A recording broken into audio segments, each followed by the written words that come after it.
Jigbo Man, live and direct. Right now, I'm on Agbani road.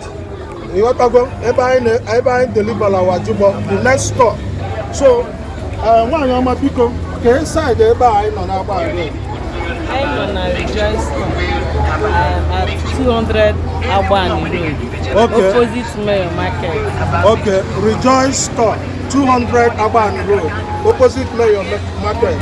Yana Rejoice Store, all the opposite Mayor Market. Na eba our sister now. Oh, na store our sister. You get what to do eba.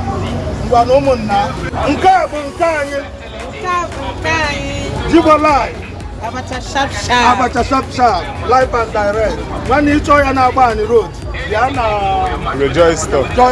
You get what to buy for now.